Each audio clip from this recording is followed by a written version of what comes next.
welcome back. So we continue our discussion on this particular session of the wind energy. So what we have obtained in our earlier session is that combining both the momentum theory and the blade element theory, and then for no equation or with equation, the equation system. For the design purposes, for an ideal rotor that we would like to calculate this A prime and all this. So this is what we got is this the different equations that you can see. And now there could be some, I mean, the way we can solve these things is that like there could be two solution methods. So one could be typically numerical, I mean, measured airfoil characteristics and the equations for solve directly CLA. This could be solved numerically, and other approach can use some kind of an uh, I mean flow conditions, blade, and all these things. And then second solution could be iterative numerical approach that is most easily extended for flow conditions with large axial induction factors and things like that. So we can adopt one of the solution methodology, and then we can see how this could be solved for design purpose. So now we have two solution methods. So essentially, now solution methods. One case, what you do, let's say the method one, what you do is that the solving for CL and A. Since you have P equals to alpha plus theta P for a given blade geometry and operating condition, so there are two unknowns that you have. Okay. So there are two unknowns that you have, which you can actually, so this is you have for a given blade geometry and operating conditions. So that you have, so there are two unknowns in equation 27. So that is CL and alpha at each section. So to find these values, one can use empirical. So to find these values, you can use empirical CL versus alpha curve. Okay. For airfoil, chosen airfoil. And then one can find the CL, I mean this CL and alpha to satisfy equation 27. So this could be either done numerically or graphically. Okay. Once CL and alpha have been found, so once CL and alpha found, then one can find out A prime A using equation 28 and 31. Now then one can verify that the axial induction factor at the intersection point of the curve. So one has to verify A prime at the intersection point is less than 0.5 to ensure that the results are valid. So that's what one can do. Essentially, you use the typical CL versus alpha curve for a given aerofoil. This is your stall point. So use that these are standard CL versus alpha. So you have standard CL versus alpha curve, which one can use. And then from there, you find out this, and once CL and alpha is fixed, then what you can do, use that to find out A prime and A using this equation to indicate. So this is an solving for the CL and alpha.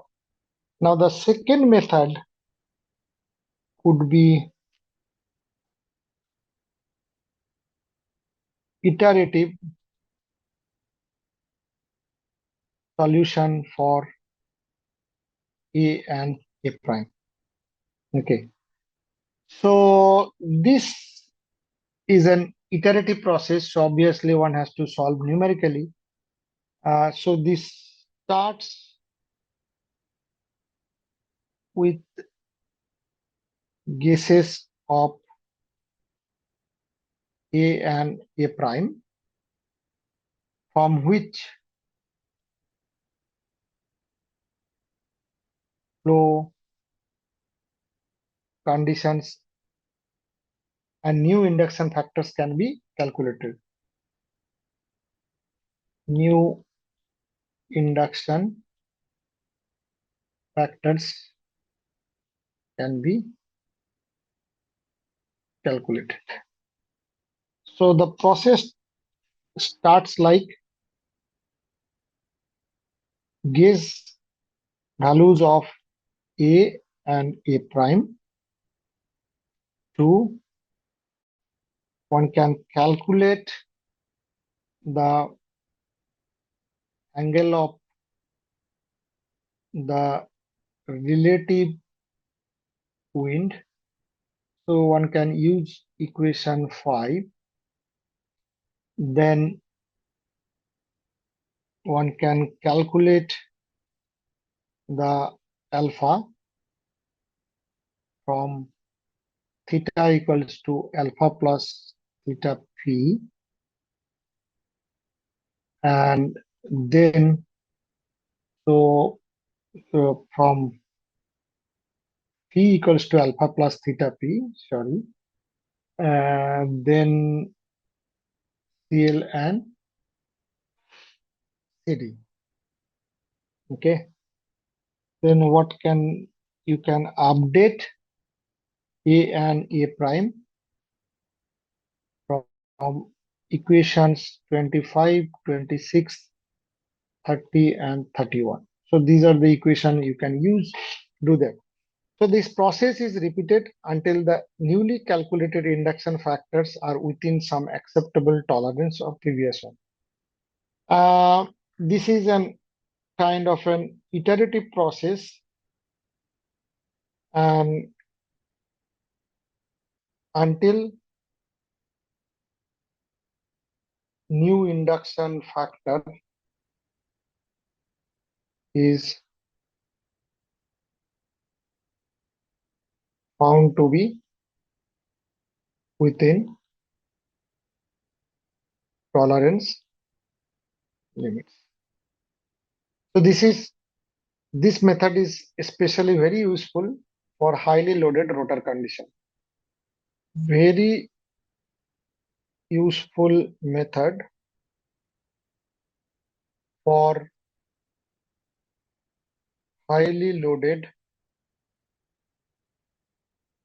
rotor condition.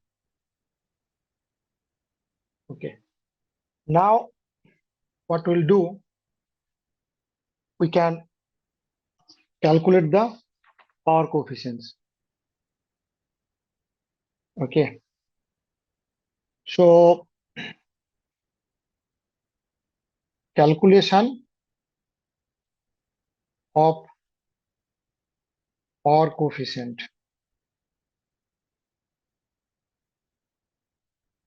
So once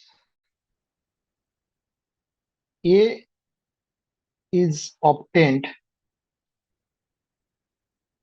for from each section, then the overall rotor power coefficient may be calculated. Then the overall rotor power coefficient may be calculated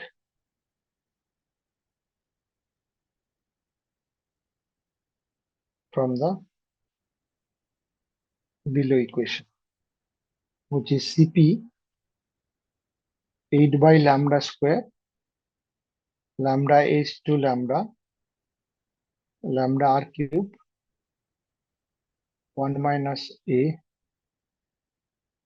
Cd by Cl cot v d lambda r. So this is how you kind of get this. So here lambda is the local speed ratio at the hub. So the equivalently, what we can write Cp equals to 8 by lambda square, lambda h to lambda, sine square phi cos phi minus lambda r sine phi, sine phi plus lambda r cos phi into 1 minus Cd by Cl cot phi lambda r square d lambda r. So usually these equations are solved numerically, as we'll discuss it little later, that this would be solved, how we can solve this thing numerically. Here also even we can determine the axial induction factor assuming Cd equals to 0. Anyway, the drag has been included in the power coefficient calculation. So we can see, I mean, basically the derivation of this equation, the derivation of equation 32. So we can see how we can derive that. So let's say the power contribution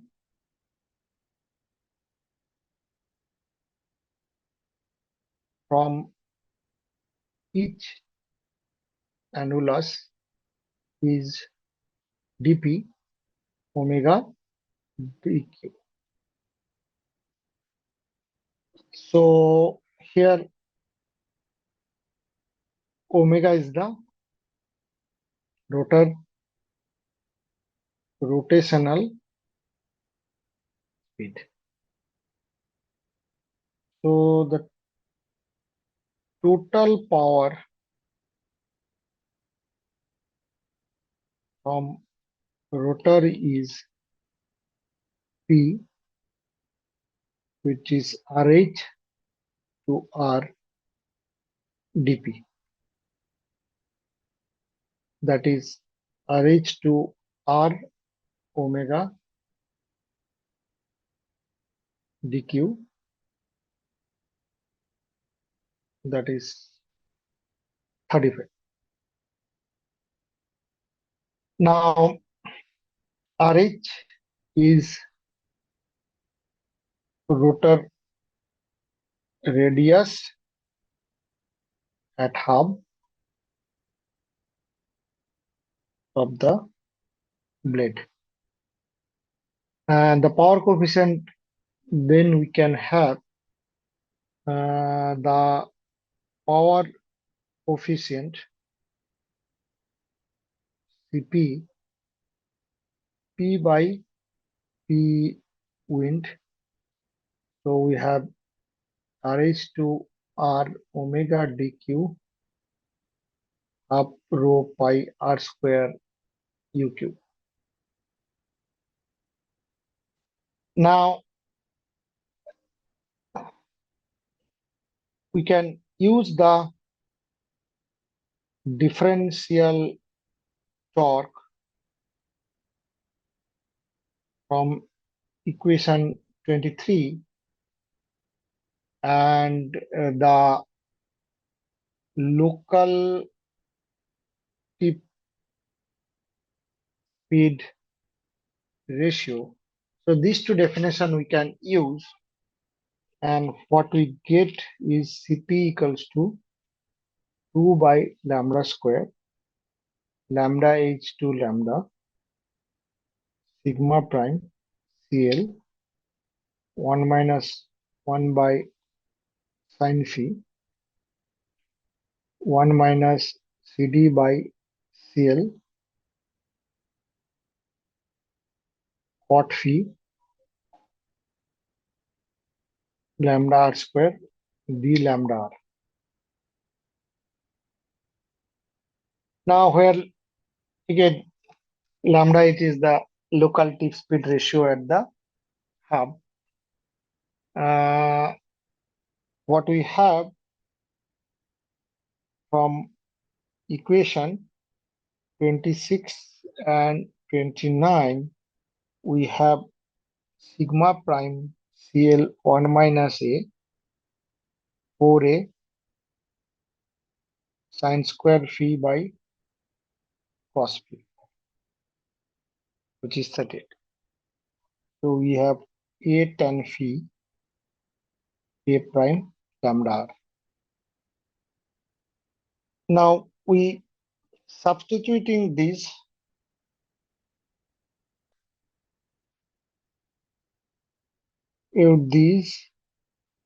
in equation 37.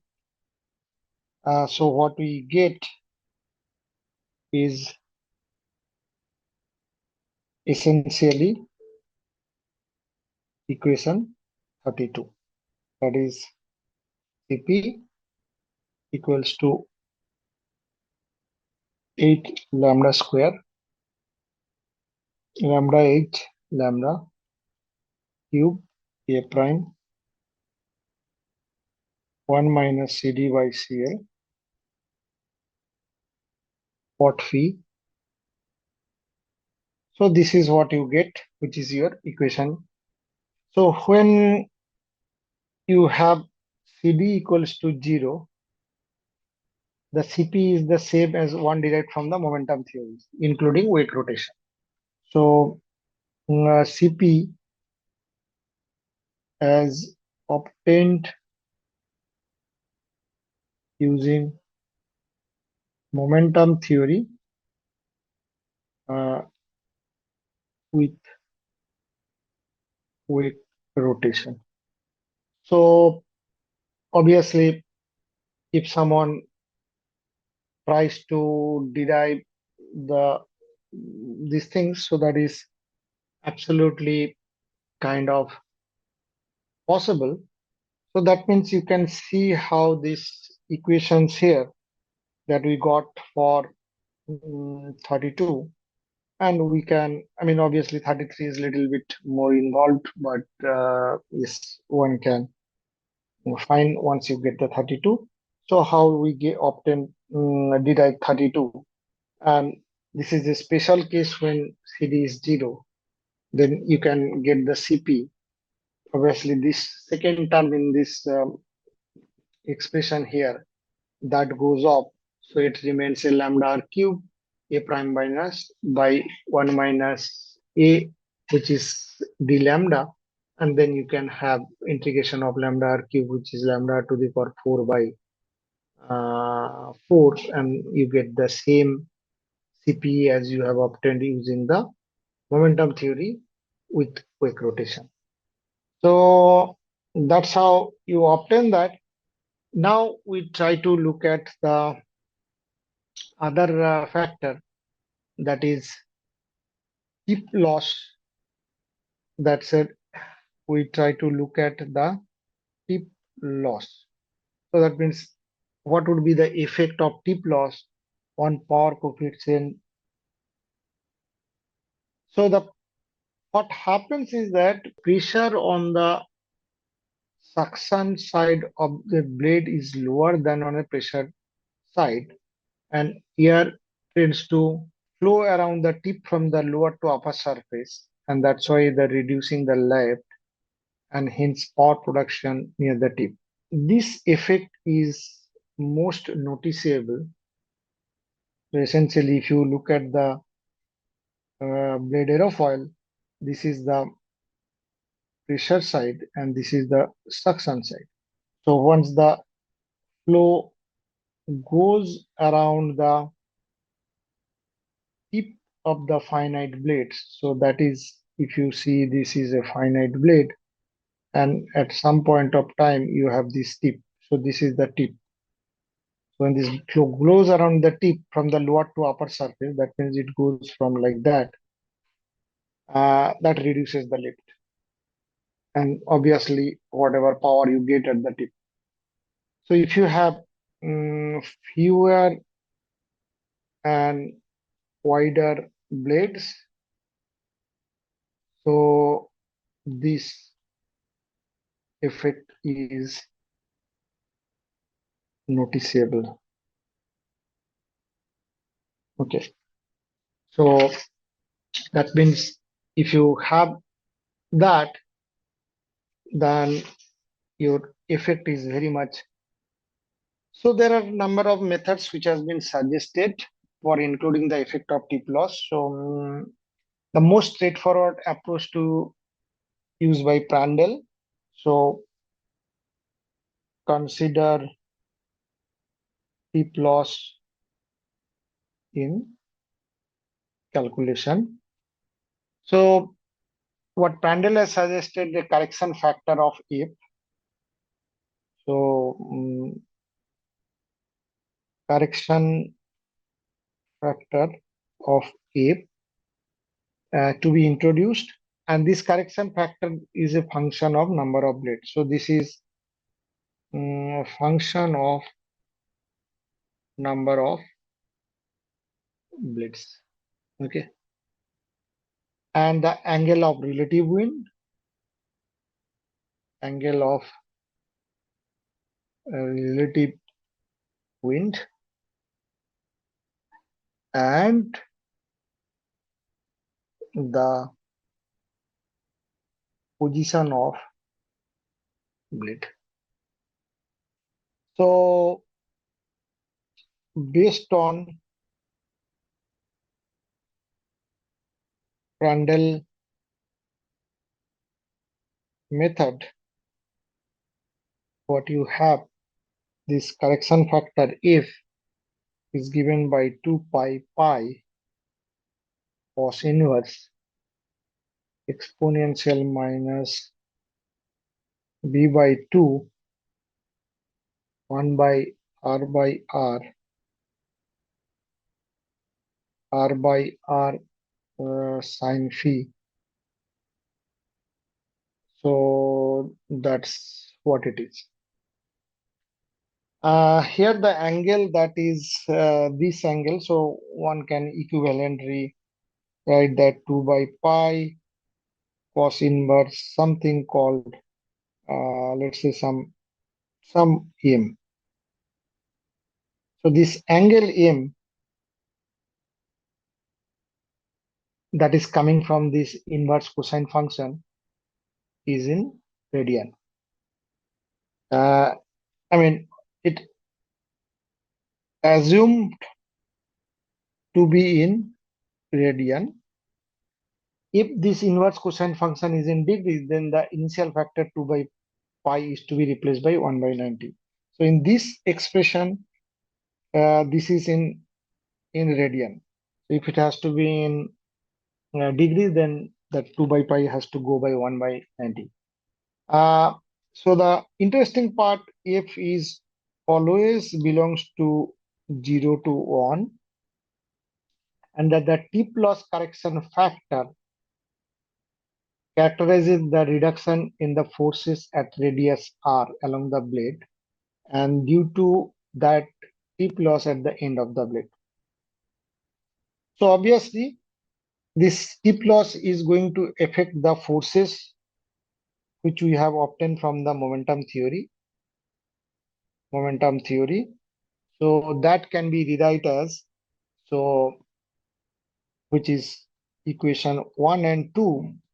We can write that dt equals to f rho u square 4a 1 minus a pi r dr. So this incorporates the tip lost, 4f a prime 1 minus a rho u pi r cube omega dr. So these two equations here, the new equation, so you have a T plus correction factor which comes into the picture. So the equations which are based on the definition of the forces used in the blade element theory remain unchanged. So that means all equation in blade element theory remains unchanged. Okay. So when the forces from momentum theory and the blade element theory are set equal using methods of this strip theory, so the flow conditions derivations is going to be changed. One can find this. So, and obviously what one has to do, one has to take into consideration this tip loss effect into those derivations.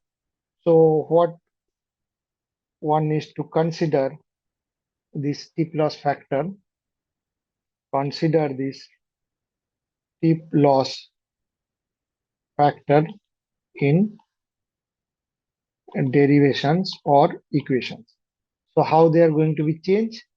One can have like a prime by 1 minus a equals to sigma prime CL by 4f lambda r sine phi. This is my new equation 43. A by 1 minus a equals to sigma prime CL cos phi 4f sine square phi. 44 CL 4f sine phi cos phi minus lambda r sine phi sigma phi sine phi plus lambda r cos phi. This is 45. Then you have a prime by 1 plus a prime sigma prime CL 4a cos phi, which is, I mean, essentially both of them are clubbed together in 45a and b. Then we have a equals to 1 by 1 plus 4f sine square phi divided by sigma CL cos phi. So that is 46. Then you have a prime equals to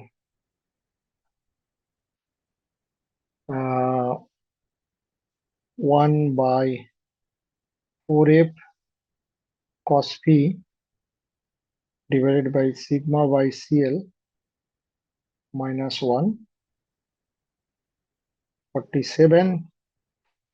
And then finally what you have u rel equals to u into 1 minus a by sin phi, which is u by sigma prime CL by 4f cot phi plus sin phi. Okay, so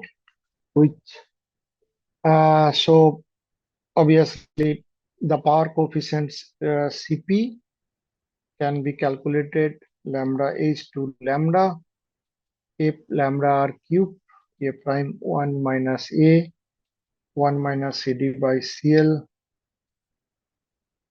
cot theta into d lambda r,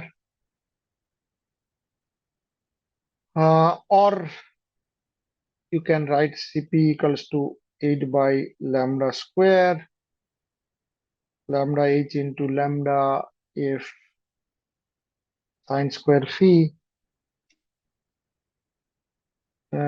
cos phi minus lambda r sin phi lambda r cos phi 1 minus cd by cl cot phi lambda r square d lambda r. So these are the equations which actually kind of takes into account the T plus correction factor. So this T plus correction factor would be incorporated. So all these equations we have earlier looked at it, but here we are considering or incorporating this T plus factor. So this is what happens in step by step. One of the other factors that you need to take into consideration while doing the design. Okay, we'll talk about all this in more details in the next section. Thank you.